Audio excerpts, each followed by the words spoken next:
The man behind the counter had the metal out before anyone asked to see it.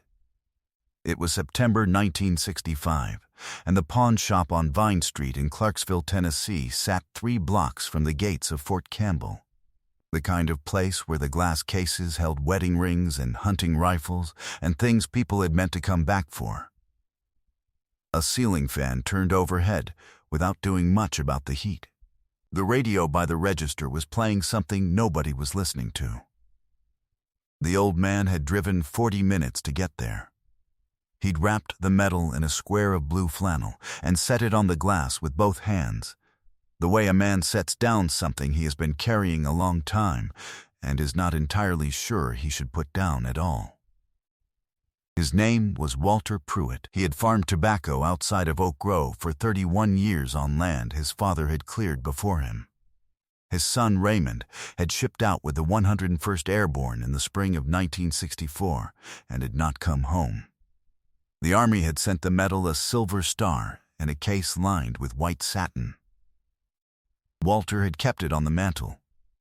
He had kept it there for 4. Then the farm machinery broke in a way he could not fix without cash he did not have, and the crop was standing in the field, and there was a number the banker had given him, and a date the banker had circled, and Walter Pruitt drove to Clarksville with the medal wrapped in blue flannel. The man behind the counter was named Gerald Owens.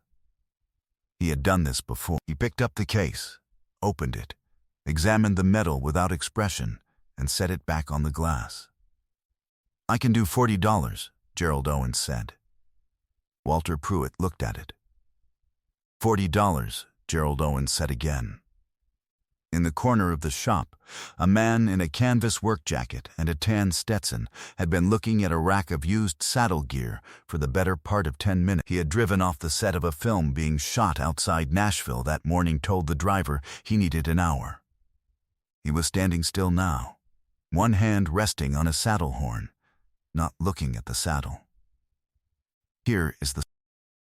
Walter Pruitt had not talked about Raymond with many people. That was not how he was built, and it was not how his part of Tennessee worked. Men of his generation in that county carried their grief the way they carried everything else, without making a production of it, without requiring an audience. He had gone to the service. He had stood at the grave. He had come home. He had kept the medal on the mantel. What people in Oak Grove knew about Walter Pruitt was what you could see. He had operated that farm for 3 decades through drought years and wet years, and the year the barn roof came down in an ice storm, and the year his wife, Edna, passed from a cancer that moved fast. He had kept the farm in crops he had done it alone since Raymond left, with one hired man named Dwayne, who worked part-time and was reliable and not much for conversation, which suited them both. Raymond had been 22 when he shipped out. He had grown up working that land. He had been the kind of young man who showed up before he was asked and stayed until the work was finished, and didn't need anyone to tell him what the work was. The Army had agreed with him. Apparently, the citation that came with the Silver Star described actions in the Central Highlands in March of 1964, when Raymond Pruitt had pulled 2 wounded men from a position under fire and held a perimeter alone for 40 minutes until relief arrived. The citation used words like valor and conspicuous gallantry. Walter had read it so many times the fold lines had worn through. The machinery that broke in August of 1965 was the combine. Not a part of it the combine itself, a 1958 Massey Ferguson that Walter had kept running through talent and stubbornness for 7 years past, when any reasonable man would have... When it stopped in the field, the mechanic in Clarksville told him the repair would run $380 and he would need $200 up front before he would order the parts. The banker's number was $400. The date was the 15th of October. Walter Pruitt had $83. He drove to Clarksville with the medal on a Tuesday morning and parked on Vine Street and sat in the truck for a while before he went inside. Gerald Owens had set the medal back on the case and said $40. Walter Pruitt looked at the medal, He did not pick it up. He looked at it the way a man looks at something when he is calculating whether the thing he is about to do can be undone. "It's a silver star," Walter said. "United States Army. I know what it is," Gerald Owens said. He was not unkind about it. "I can't sell it for more than 40. There's not much call." Walter Pruitt's hands were on the glass case. They were the hands of a man who had worked land for 31 years large, scarred, not entirely clean even after washing. They did not move. The shop had gone quiet. There was a woman browsing coat racks near the back who had stopped browsing. A young soldier in civilian clothes near the door had gone still with a guitar in his hands. $40 did not fix the combine. $40 did not meet the banker's number. $40 was $40, and the metal would go into a glass case in a pawn shop 3 blocks from Fort Campbell.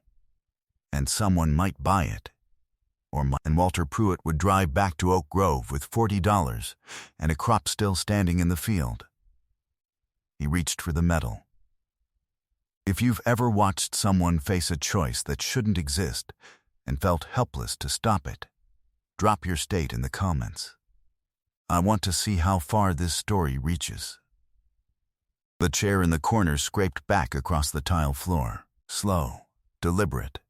The man in the canvas jacket and the tan Stetson walked across the shop the way he walked across every set he had ever worked on, like the ground was his, and he was not in any hurry to prove it.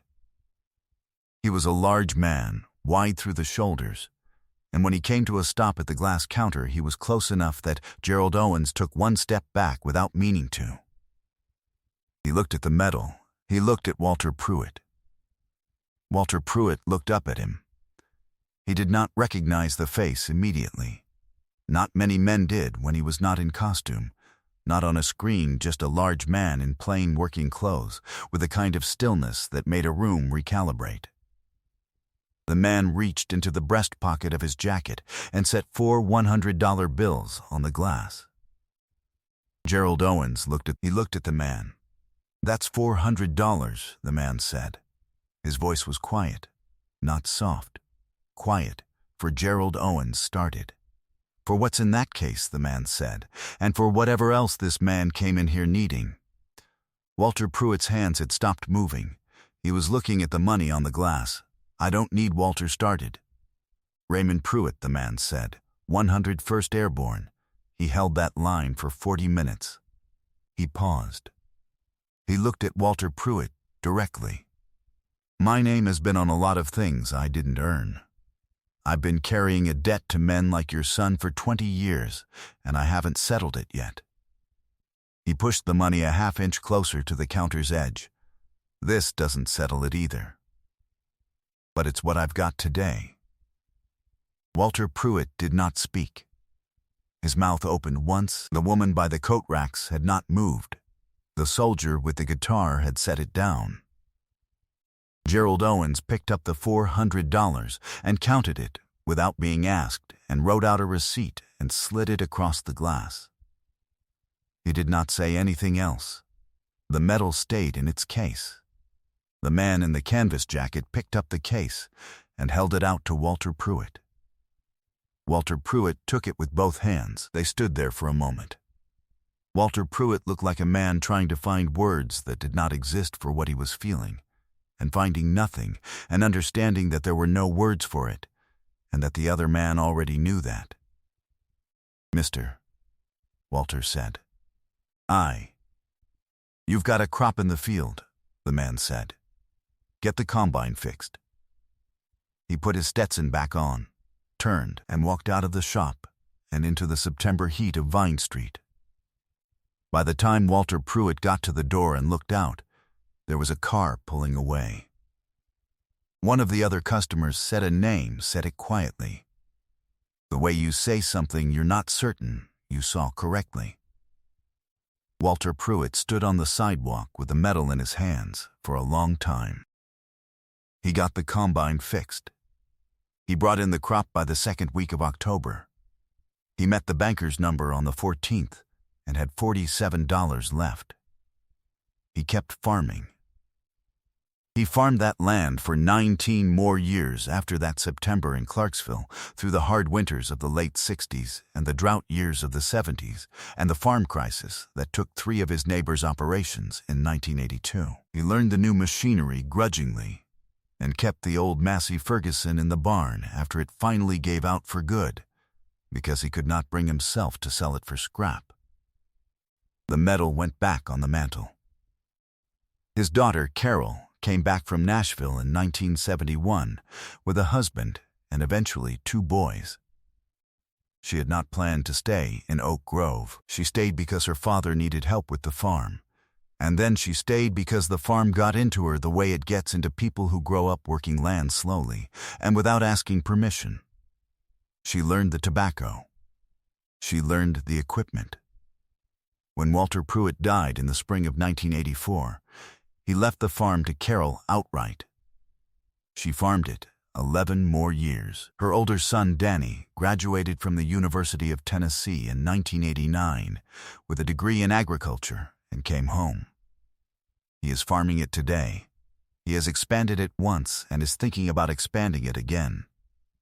There is a photograph on the farmhouse wall, Walter Pruitt, taken in 1963, standing in front of the barn with Raymond beside him. Raymond is in his army uniform. Walter Pruitt is not grinning.